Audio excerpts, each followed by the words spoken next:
जय माता दी। आइए सुनते हैं ग्यारस माता की यह कथा। एक बार एक राज्य में एक राजा रहा करता था। राजा बहुत ही बुद्धिमान और बलशाली था। राजा सदैव अपनी प्रजा का बहुत अच्छे से ध्यान रखता था। प्रजा भी अपने राजा को बहुत पसंद करती थी। राजा की दो बेटियां थी। राजा अपनी दोनों बेटियों से बहुत प्रेम करता था। राजा की छोटी बेटी देखने में बहुत सुंदर और आकर्षक थी और राजा की बड़ी बेटी छोटी बेटी के मुकाबले थोड़ा कम सुंदर थी। राजा की छोटी बेटी ग्यारस माता की पूजा किया करती थी और सभी लोग राजा की छोटी बेटी से बहुत प्रेम करते थे और बहुत प्रशंसा किया करते थे। राजा भी अपनी छोटी बेटी को बड़ी बेटी से अधिक प्रेम करता था, जिस कारण राजा की बड़ी बेटी को अपनी छोटी बहन से बहुत नफरत होने लगी। राजा की दोनों बेटियां जब बड़ी हो गई तब एक पड़ोस राज्य में रहने वाला राजकुमार राजा की बड़ी बेटी के लिए रिश्ता लेकर आया। लेकिन जैसे ही उस राजकुमार की नजर राजा की छोटी बेटी पर पड़ी तो वह राजकुमार राजा की छोटी बेटी पर आकर्षण हो गया और उससे पहली नजर में प्रेम कर बैठा। उस राजकुमार ने राजा की बड़ी बेटी के साथ विवाह करने से मना कर दिया और उसने राजा से कहा कि मैं आपकी छोटी बेटी से विवाह करना चाहता हूँ। जिसके बाद राजा की बड़ी बेटी यह देखकर अपनी छोटी बहन से बहुत क्रोधित हो गई और राजा की बड़ी बेटी ने अपनी छोटी बहन को अपना सबसे बड़ा दुश्मन मान लिया। राजा की बड़ी बेटी ने अपनी छोटी बहन से बदला लेने का निर्णय लिया, जिसके लिए उसने अपनी छोटी बहन को जान से मारने का प्लान बनाया। राजा की बड़ी बेटी ने अपनी छोटी बहन को मारने के लिए सबसे पहले एक लड्डू में जहर मिलाकर अपनी छोटी बहन को दे दिया और उसको लड्डू खाने के लिए कहा। लेकिन लड्डू खाने के बाद भी छोटी बहन को कुछ नहीं हुआ। बड़ी बहन यह देखकर बहुत आश्चर्यचकित हो गई, लेकिन बड़ी बहन ने हार नहीं मानी और उसने जब रात में छोटी बहन अपने कमरे में सो रही थी तब एक मटके में सांप रखकर उसे कमरे में छोड़ दिया। लेकिन सांप भी छोटी बहन का कुछ नहीं कर पाया। जिसके बाद बड़ी बहन ने अपनी छोटी बहन से कहा कि चलो हम लोग कुएं में से पानी भर कर लाते हैं। जिसके लिए वह अपनी छोटी बहन को पानी भरने के बहाने कुएं के पास ले गई और उसने अपनी छोटी बहन को कुएं में धक्का दे दिया। लेकिन छोटी बहन को तब भी कुछ नहीं हुआ, क्योंकि हर बार ग्यारस माता उसकी रक्षा कर रही थी और उधर बड़ी बहन अपने सारे प्रयासों के बाद असफल हो रही थी, जिससे वह बहुत क्रोधित होती जा रही थी। फिर उसने अपनी छोटी बहन के पास जाकर उससे खुद ही पूछा कि मेरी छोटी बहन, तुमको पता है भगवान ने सबकी मृत्यु एक निश्चित समय पर लिखी हुई है और कैसे तुम्हारी मृत्यु होगी, क्या यह तुम जानती हो? तब छोटी बहन ने अपनी बड़ी बहन को बताया कि हाँ, मैं तो जानती हूँ मेरी मृत्यु कैसे होगी। छोटी बहन से यह सुनकर बड़ी बहन मन ही मन बहुत प्रसन्न होने लगी और उसने अपनी छोटी बहन से कहा कि तो मुझे अपनी मृत्यु का राज बताओ। छोटी बहन ने अपनी बड़ी बहन से कहा कि मेरी मृत्यु तो एक तोते में है, जो तोते के गले में एक हार है, उससे मेरी मृत्यु होगी। जब तक कोई भी व्यक्ति तोते को मारकर वह हार अपने गले में पहनेगा तो मैं मूर्छित हो जाऊंगी, और जैसे ही उस हार को अपने गले से उतारेगा तो मैं वापस से जीवित हो जाऊंगी। अपनी छोटी बहन की मृत्यु का राज जानकर बड़ी बहन बहुत ही खुश हो गई और उसने अपनी छोटी बहन को मारने के लिए उसके पालतू तोते को ढूंढना शुरू कर दिया।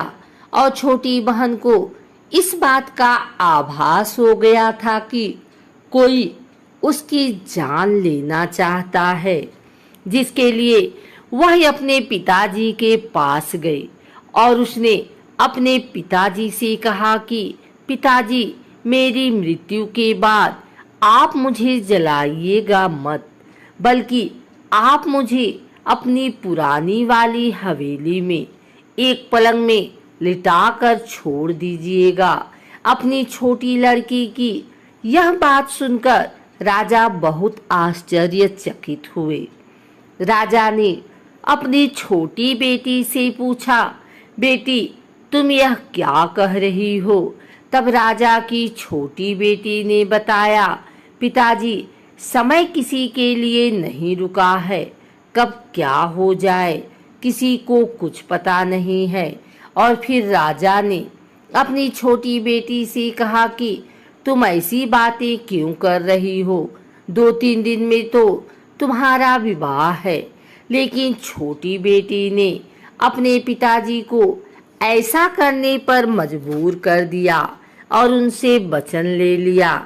राजा ने भी अपनी छोटी बेटी की बात स्वीकार कर ली और 2-3 दिनों के बाद जब शादी का समय आया तब राजकुमार बारात लेकर राजा के घर आया और राजकुमार और राजा की छोटी बेटी का विवाह शुरू हो गया।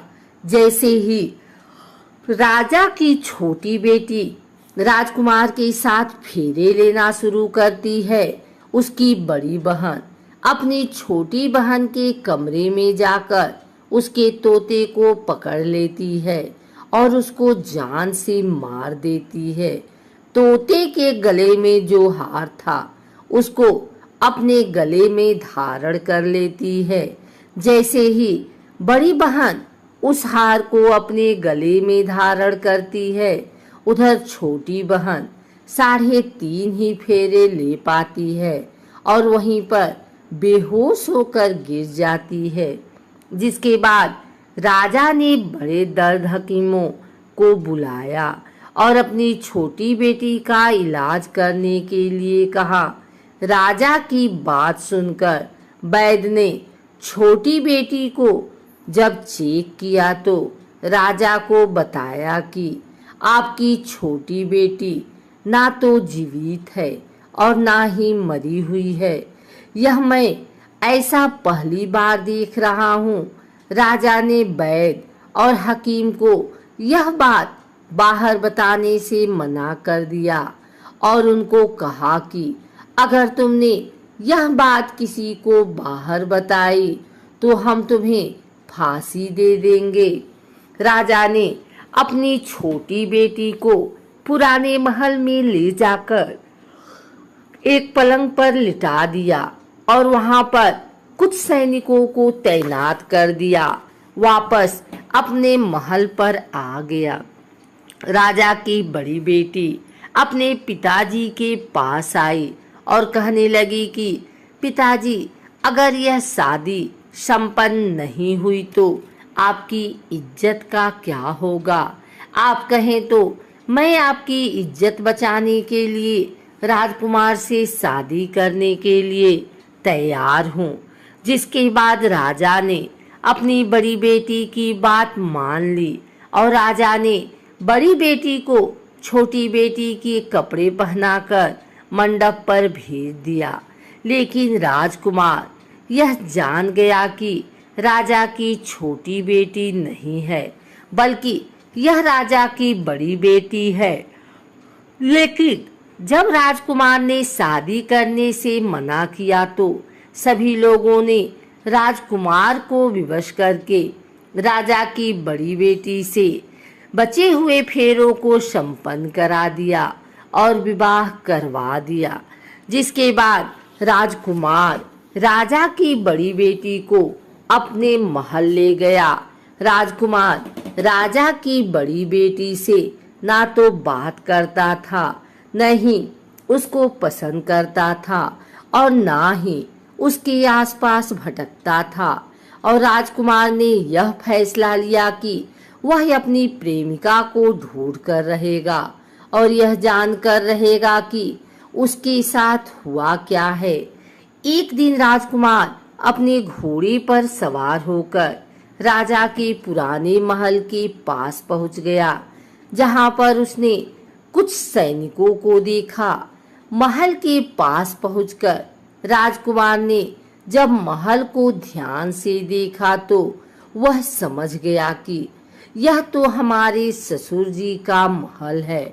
तब राजकुमार ने सैनिकों से पूछा, तुम लोग यहाँ क्या कर रहे हो और इस महल के अंदर उस पलंग में कौन लेटा है? जिसके बाद सैनिकों ने बताया कि यहाँ पर राजा की छोटी बेटी लेटी है। यह सुनकर राजकुमार बहुत प्रसन्न हो गया और वह तुरंत अपनी प्रेमिका के पास पहुंच गया और उसकी सेवा करने लगा। जैसे ही रात हुई तो राजा की छोटी बेटी उठकर खड़ी हो गई। राजकुमार यह देखकर बहुत खुश हो गया और उसने अपनी प्रेमिका से पूछा कि तुम यहाँ क्या कर रही हो? तुम मेरे साथ मेरे घर चलो। राजा की छोटी बेटी ने राजकुमार को सारी बातें बता दी कि मेरी जान एक तोते में बसी थी और मैंने यह बात सिर्फ अपनी बड़ी बहन को बताया था और मुझे पता है कि उसने ही मुझे मारने का प्रयास किया है। उसके पास एक हार है जिसको वह सुबह पहन लेती है और रात को उतार देती है। जब तक वह हार को पहन ले रहती है तब तक मैं मूर्छित रहती हूँ और जैसे ही वह हार को उतार देती है तो मैं जीवित हो जाती हूँ। और जब तक मेरी बड़ी बहन के पास वह हार है तब तक मैं ऐसे ही जीवित और मूर्छित होती रहूंगी। अगर मेरी बड़ी बहन के पास जो हार वह मेरे हाथ लग जाए तो मैं हमेशा के लिए जीवित हो जाऊंगी। राजकुमार यह बात सुनकर राजा की छोटी बेटी के पास रहने का निर्णय ले लिया और उसने अपने बचे हुए सारे फेरे उस पलंग में लेटी राजकुमारी की छोटी बेटी के साथ ले लिए और अपना विवाह पूर्ण किया। वहीं पर रहने भी लगा। देखते ही देखते कुछ समय में राजा की छोटी बेटी और राजकुमार की पत्नी पेट से हो गई। एक दिन राजकुमार को किसी काम से बाहर जाना पड़ा। तब छोटी बहन के पेट में बहुत तेज से दर्द होने लगा, जिसके बाद उसने ग्यारस माता का आवाहन किया। जिसके बाद वहां पर ग्यारस माता प्रकट हुई और उन्होंने अपने भक्त के दर्द को दूर किया और एक पुत्र की प्राप्त करवाई। और वहीं पर अचानक से राजकुमार भी आ गया। राजकुमार ने ग्यारस माता को देखा तो वह आश्चर्यचकित हो गया और उसने तुरंत माता को प्रणाम किया और ग्यारस माता ने राजकुमार से कहा कि जब तुम्हारा 5 वर्ष का बेटा हो जाए तो तुम अपनी पत्नी का हार लाकर इसके गले में डाल देना। और देखते ही देखते राजकुमार और राजा की छोटी बेटी का पुत्र 5 वर्ष का हो गया। राजकुमार अपने बेटे से कहता है कि बेटा, मैं कुछ काम से बाहर जा रहा हूँ, तुम अपनी माता का ध्यान रखना। और वहां से चला जाता है। राजा को बाहर निकलता देख बड़ी बहन के सैनिक देख लेते हैं और बड़ी बहन को जाकर सारी बातें बता देते हैं। जिसके बाद बड़ी बहन अपनी छोटी बहन के पुत्र को वहां से उठवा लेती है और उसको मरवा देती है। छोटी बेटी के पुत्र के 2 टुकड़े करवा देती है। पहला टुकड़ा चक्की के पास छुपा देती है और दूसरा टुकड़ा अपनी पलंग के नीचे रख लेती है। अब 11 माता भिखारी का रूप लेकर आती हैं। एक भिखारी का रूप रखकर बड़ी बहन के पास चली जाती हैं, जिसके बाद वहां पर भिक्षा मांगने लगती हैं।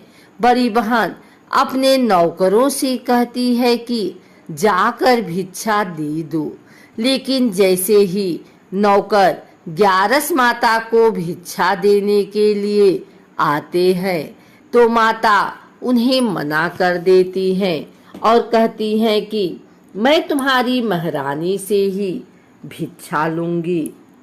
जिसके बाद बड़ी बहन स्वयं ही भिक्षा देने के लिए माता के पास आती है। तब माता एक बिल्ली का रूप लेकर उसके कमरे में चली जाती हैं और वहां पर छोटी बेटी के पुत्र को कोई 2 टुकड़े को आपस में जोड़ देती हैं और उसे जीवित कर देती हैं। उसे वहां से ले जाती हैं। राजकुमार अपने बेटे को लेकर अपनी पत्नी के पास जाता है और उसे कहता है कि तुम इसका ध्यान रखना। अगर तुम इस बच्चे का अच्छे से ध्यान रखोगी तो मैं तुमसे बात करूंगा। एक दिन राजकुमार अपने बच्चे से कहता है कि तुम मम्मी से उनके गले का हार मांग लो। जिसके बाद राजकुमार का लड़का अपनी माँ के पास जाता है और कहता है कि माँ, मुझे तुम्हारा हार चाहिए जो तुमने गले में पहन रखा है। यह सुनकर पहले तो बड़ी बहन बहुत क्रोधित होती है, पर उसको यह याद आता है कि राजकुमार ने कहा था कि अगर मैं इस बच्चे का ध्यान अच्छे से रखूंगी तो वह मुझसे बात करेंगे। जिसके कारण वह हर बच्चे को देखती है और उसे संभालती है। वह तुरंत हार को ले जाकर अपने पिताजी को दे देता है और तभी राजकुमार अपने बेटे को लेकर वहां से जाने लगता है और अपनी पत्नी से कहता है कि तुम हमारे लिए खाना बनाकर रखना, मैं शाम को आकर तुम्हारे साथ खाना खाऊंगा। और वह अपने बेटे को लेकर वहां से चला जाता है। जिसके बाद वह राजा के पास जाता है और उनको सारी बातें बता देता है।